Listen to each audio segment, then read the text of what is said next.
Hi everyone. Today we are going to start our series in terms of our lessons for life. In this series, today's chapter is how does innovation keep us current in our life? Now I'll relate to you a story from Japan.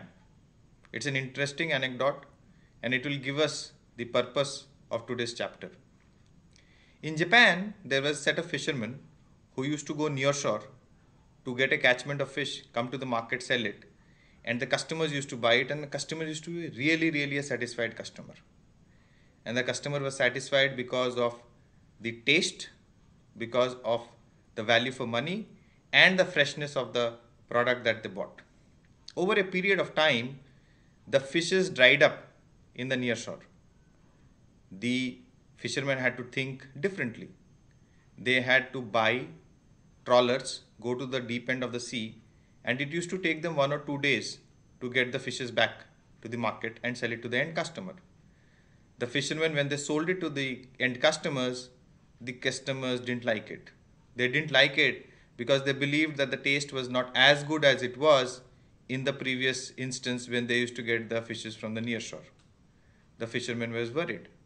They thought they had to change the way they had to do their selling, and they had to do the selling by procuring the fishes in a different way. The fishermen had to innovate.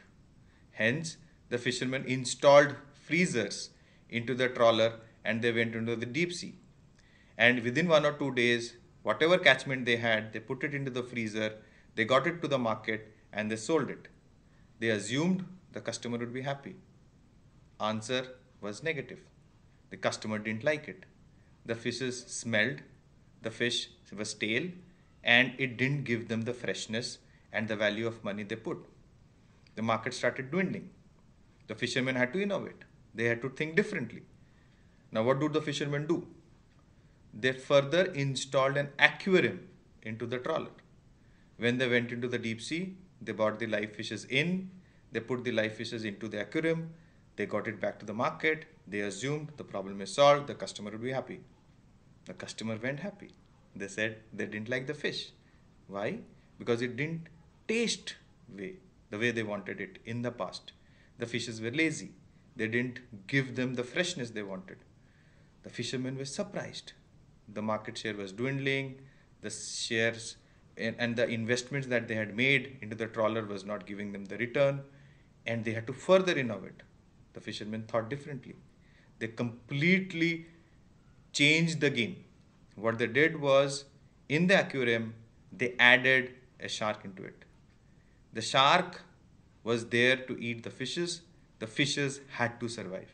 And they had to survive, they had to move, and they had to move quickly in the aquarium so that they are able to sustain themselves.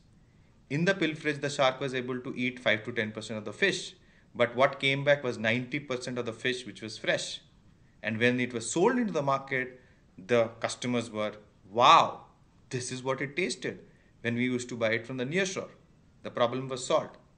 What is the lesson? What is the life lesson? Both in terms of our personal and professional life, one, we have to think, and we have to think from the perspective of the end user. What is the product and services which we are selling? What is the kind of relationship which we are managing? And what is the kind of skill which is required in the market? Am I innovating? And if I am innovating, I will sustain. If not, we will find it difficult. Have a good day ahead. Thank you so much.